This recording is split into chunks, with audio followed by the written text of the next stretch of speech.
Welcome back. You're still watching Startup Street. In the first few days of the lockdown, supply chains were disrupted and migrant workers were unavailable, which impacted online grocers and regular delivery to consumers. However, traditional kirana stores, convenience store chains and even offline grocery players rose to the occasion. The pandemic led people to go back to basics, and a lot of consumers, including myself, rediscovered their own neighborhood grocers. In this segment, we put the spotlight on a few of these players, and joining me right now is Sameer Modi, MD of Modi Enterprise and the founder of 24/7. Sameer, thank you so much for speaking to us on Startup Street. Let me jump straight to the big question and get that out of the way. Talk to us about the impact of COVID on your business, and tell us if you saw any surge in footfalls, considering that people were going back to basics.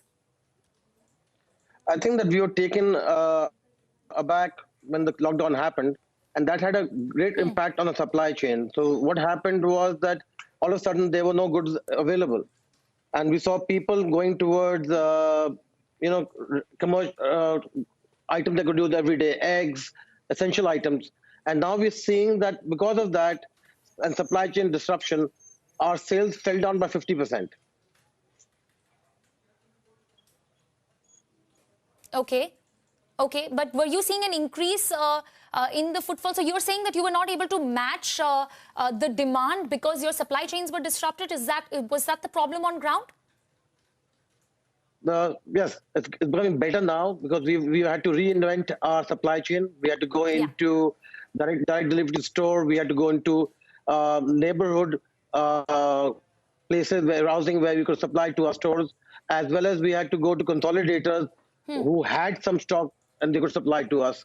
But what happened was customers fell down by 50%, but at the same time the bill value doubled.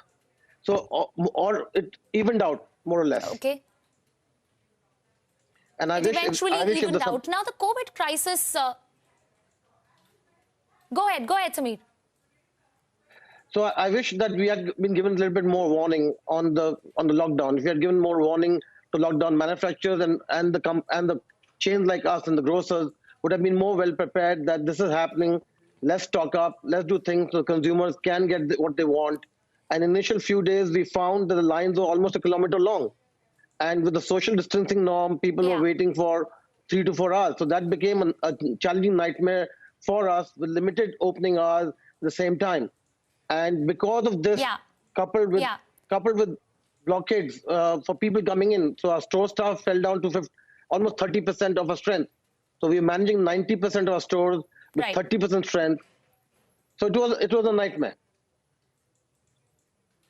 It was a nightmare, which thankfully is getting better for you guys. And of course, the ask that you wish that you got a warning of sorts was something that that a lot of companies have said. But of course, there are constraints for why that could not have happened. But Sameer, what I was coming to was the fact that COVID-19 crisis and the lockdown actually forced several companies from different sectors to relook at that day-to-day operations. The fact that you said that you were operating 90% of your stores with 30% of your staff meant that you had to reinvent yourself. So talk to us about some of the changes that you brought about at 24/7 and the business model, or just your simply everyday operations.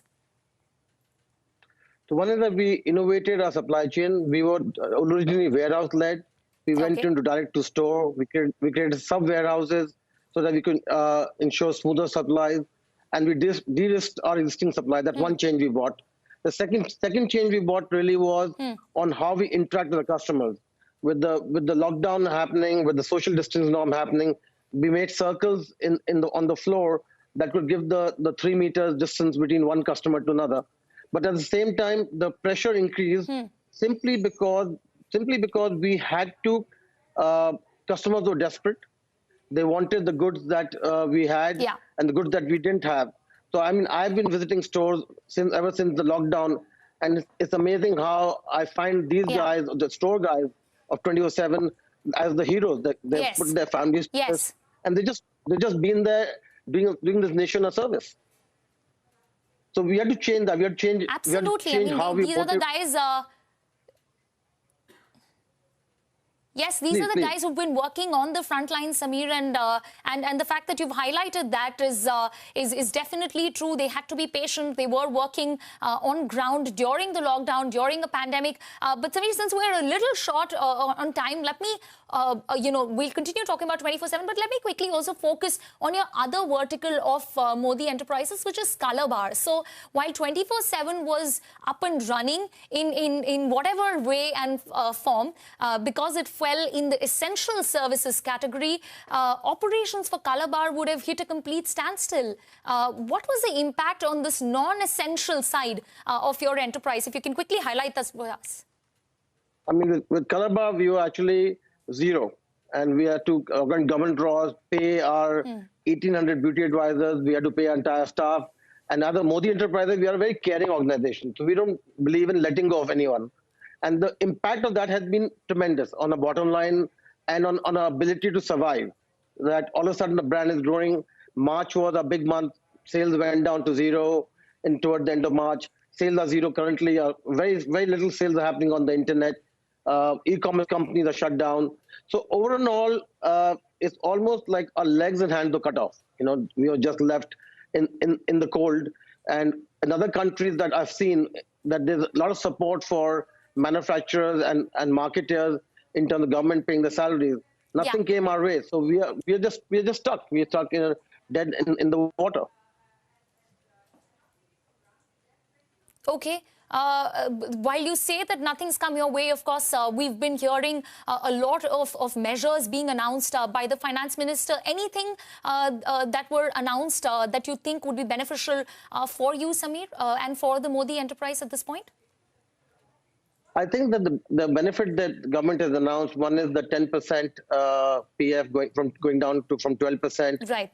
The government has announced other measures of de-risking the essential category and adding more goods into that will have an effect long term. Short term, it doesn't have any effect on 24/7 because we don't manufacture any goods. But Modi Care, my company, other company, Modi Care, definitely has a greater impact because we manufacture 450 items. So I'll be able to see a tremendous effort there. All right, Sameer. So lots of verticals for you to manage right there. And of course, you said that the first few days were an absolute nightmare. But thank you so much, Sameer, for sharing those details with us. We will, of course, catch up with you in a couple of weeks to just check in and find out how things have gotten better for 24/7.